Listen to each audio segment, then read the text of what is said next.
Hey guys, thank you so much for joining us today with the Experts Game podcast. My name's Matt Rudisell. I'm your host, and today we are super excited to have Michael Kilpatrick with us. Michael is the head person at the Thriving Farmer Summit. He also has several other businesses, and I'm going to provide all those links down in the description. But I just want to kind of give you a little bit of introduction to Michael and some things that I found on his website that I think are really, really exciting.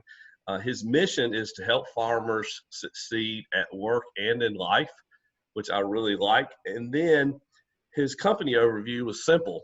We help farmers grow. So I'm hopeful that, and I know that a lot of the information he's going to share with you today will help you grow, whether it be your farm, your business, or your life. And we are just excited to have him here with us today. So Michael, welcome to the show. Hey, thanks for having me. I really do appreciate it. And I want to start off just with a brief question.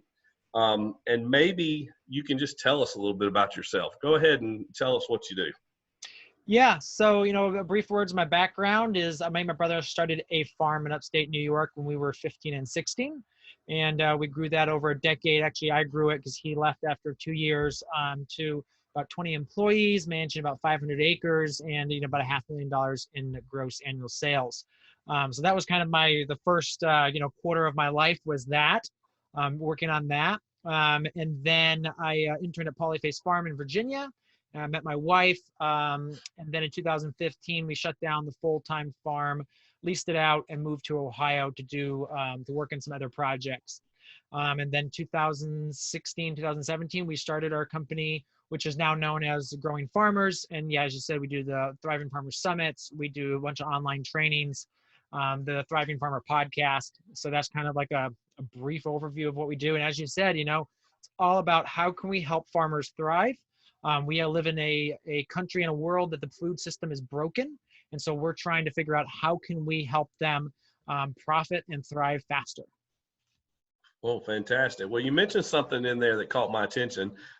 You actually worked with Joel Salatin at Polyface. Okay. Yes. So in 2012, I was there for 4 months as they're in their summer internship program. And again, a lot of the things they were doing, I had already had some experience with. But for me, it was more about sharpening the skills and also developing that relationship. There's nothing like, going and putting in sweat equity to be able to call Joel Salatin and say, can you come be featured on my podcast? Or, I want you to keynote my summit. How do we make that work? So that is, that was a key reason for that. And it definitely has paid off. Okay, so if you guys listening don't know Joel Salatin, he's basically one of the best in the business. He has been growing his farm for a long time. And I think what Michael just said is a super way to start with a great tip. Learn under somebody else. You had the skills, but you decided you needed to sharpen them up just a little bit. And what better way to learn than to go straight to his farm and do that? Mm-hmm. Absolutely. Yeah, so I think that's fantastic. Well, you told us that you started the business a good while back. What made you choose farming? Yeah, so when I was growing up, I had already been interested in gardening, and actually, it's really interesting that right here for my birthday, which was a couple weeks ago, my wife got me this book, and this book was like the first book that I read when we were gardening. My parents were gardening. My dad had no idea what he was doing. He was a physician. And he was like, well, let's just, I want to do something with the kids. Let's go out in the backyard and garden with them. And he had no idea what he was doing. So he bought this book. And that was my first introduction to growing things. And we loved it. We made so many mistakes those first couple of years. And then we moved in upstate New York in the year 2000. And that's when we really started to do more about the homestead style and then start growing more food and then eventually move into farming. But, I love working with my hands. I love seeing things grow. And, the mission of feeding your community healthy food is such it's a sacred mission. Yeah, I definitely think so. You may not know this about me, but I grew up on a farm as well. Who's the author of that book, The Victory Garden? Is that, it's not Dick Raymond, is it? Well, actually, Dick Raymond he did not write this one.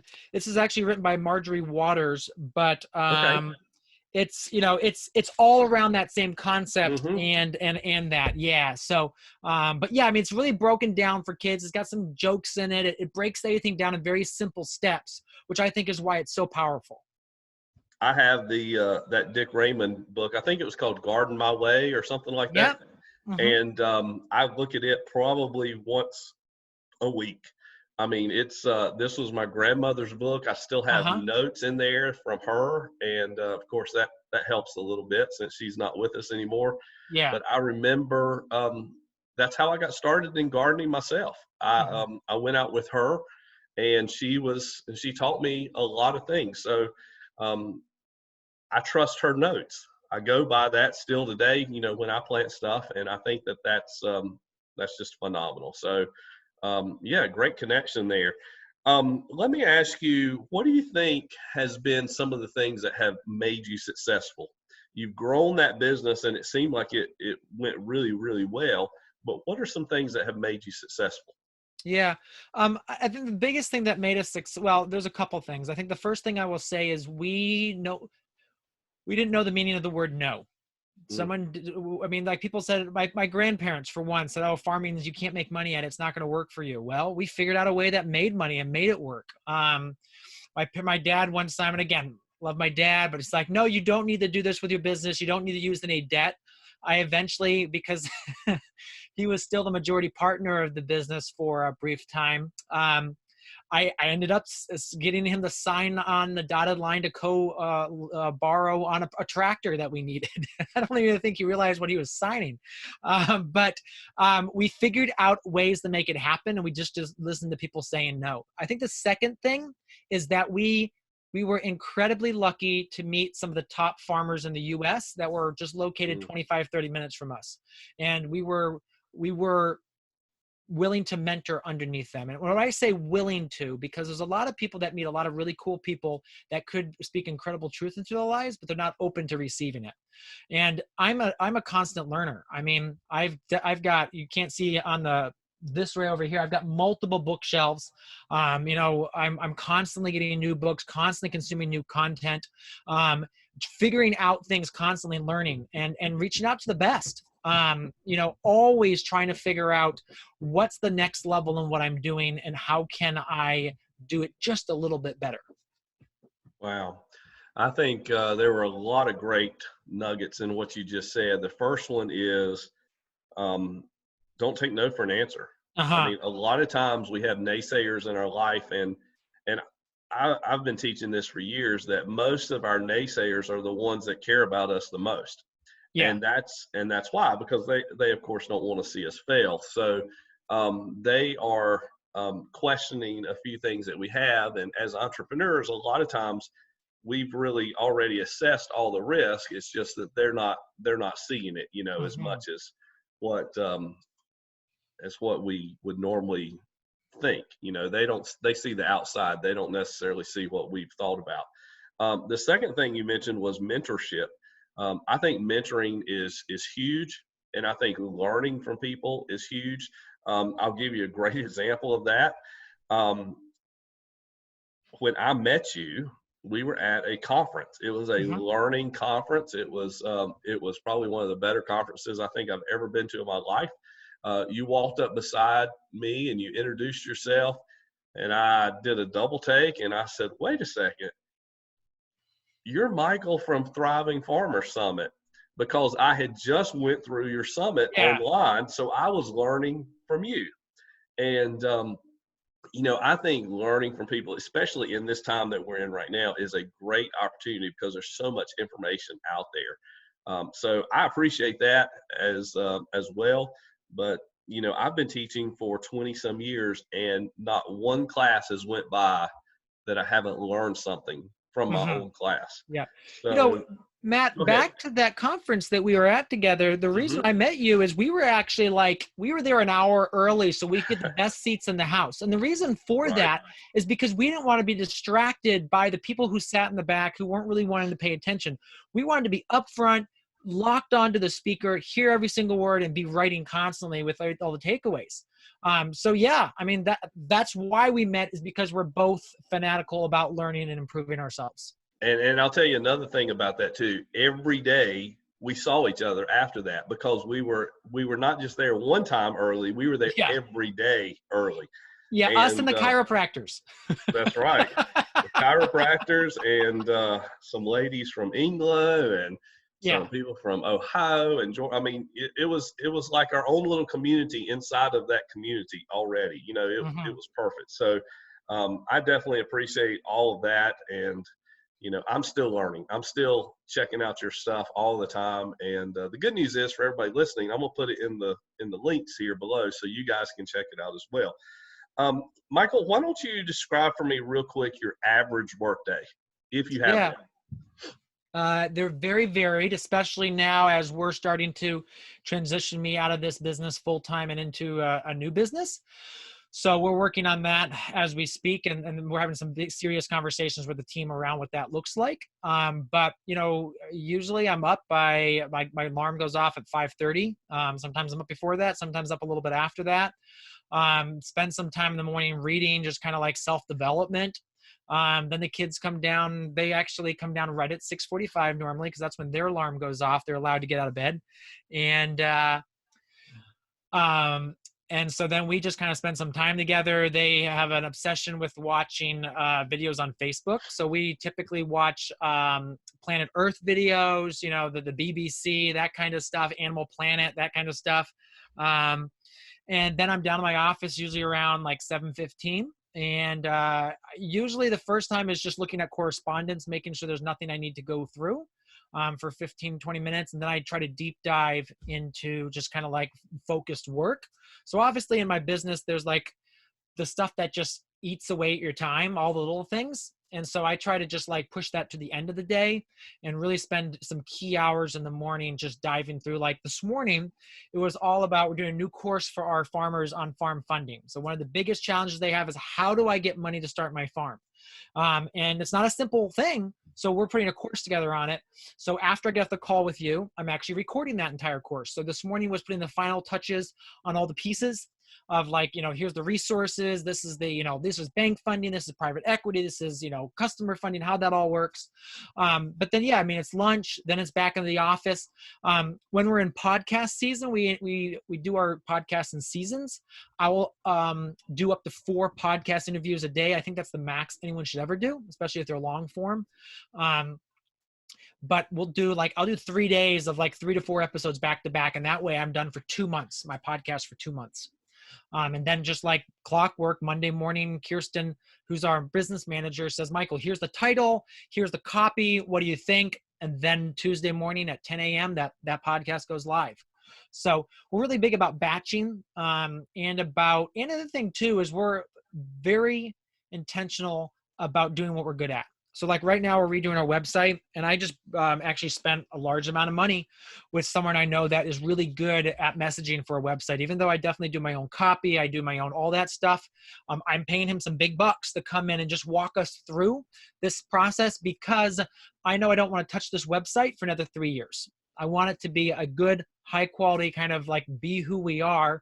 Obviously our business will change and tweak a little bit, but I really want the front page to look good for a couple of years, and spend the time and effort and money right now and make sure that it happens. Okay. Wow. So that's kind of like how the business day is kind of set up. And then obviously, you know, 4:30, 5 o'clock, we're done for the day. I will sometimes come back down at 7:30 because we do a lot of teaching for our members in the evening, because their farmers are busy working during the day. So sometimes I'll be back down to 7 to 9 o'clock. I tend to find out, you know, I'll just have a lot of like brain space to just kind of do some things then. And so sometimes I'll be back down to work at that time. Wow. Wow. I don't know if I could remember all of the great information you said there. I just pulled out stuff like scheduling. Scheduling is important. I pulled out things like making sure you go to when your customers are there. You know, you said you did some things in the evening, so that's when your customers are available. And the big thing I pulled from that was, you know, even though you can do the work yourself, sometimes in business, we look at time as money, and we look at the impact that certain things are going to have. You hired somebody that has the expertise. And a lot of times we need to do that in business. We just need to maybe let go of holding all the cards and let somebody who does this all the time, take over. Yeah. And hopefully that will, even though you're spending a lot, hopefully that will save you a lot over the years. So just some great information there. Yeah. Well, yeah, and the other thing is I'm learning from them as the process of that Hmm. is, it's reading, it's hiring these experts and just being able to, and recording those sessions. I always record anytime I hire an expert, I record the entire thing. So I can then just go through everything again and be like, okay, why they say this and how did they say that there? And then leverage that, because again, it's one of those things that you're spending some serious money, but usually there's a reason for that. That is an ROI in your business. Hmm. Yeah, you definitely have to keep your eyes and ears open. And it kind of goes back to something you said earlier about being open to change and being open to other advices and things like that. So that is fantastic. Let me ask you, we are now in this COVID-19 season, I Mhm. guess. I'm hoping it's just a small season, but a lot of us are still at stay-at-home orders, and Yep. we're doing this from our homes. How has that impacted your business? Yeah, I mean, we've definitely seen a slowdown in our business because, I mean, here's the actual good news for farmers is any farmer that has product to sell right now is selling it. So Hmm. our farmers are crushing it. I mean, we see it. One farmer did $500,000 in sales in April. Another one did $70,000 in eight weeks this spring just for his own 1 acre. We're seeing 25, some of our farmers are doing $25,000 a month consistently in off season. So our farmers are crushing it. But that means that they also are so busy selling product that they actually don't have time to consume our materials and buy our products. So Mm. we definitely saw a downturn in some of our products. Our summit, actually, we did see an upturn in the evergreen sales of that because people that necessarily aren't farmers or interested in learning how to farm were buying the summit. So we definitely are seeing a increase in that. But again, this time of the year is slow for us in general. So right now is when we'd actually take on like projects for new customers and stuff. But what we're doing is we operate a very lean business, and we operate with an emergency fund for the business. So we know that this slow time usually comes, and so we have the resources for that. And so we're just doubling down on, again, doing those new courses, fixing our website, doing all these projects that we had lined up anyway, even though we know our sales are going to be lower during this time period. Okay, So so it just yeah, but for our farmers, when this hit and we saw that our sales were dropping off for some of our courses and stuff, we pivoted. We pivoted Mhm. to saying, what can we do right now to support our farmers? So we started kicking out free information on the CARES Act for farmers. We put out, we kind of did an industry roundup of here's all the things in our industry and how our farmers are dealing with this on their farms. So we put together, pages on that. And so we were updating it every couple hours sometimes as new material came out. So we've just basically said, how can we serve our community even if we're not charging them right now for this? Yeah, and I think that was a great move. I saw that stuff when it came out. I paid attention to it, and I think that right now, if we're not making as much as we have in the past, what we have to realize is that we hope that our clientele is, and in your case, they are, and Mhm. just pump them up as much as you can because they'll provide for us later.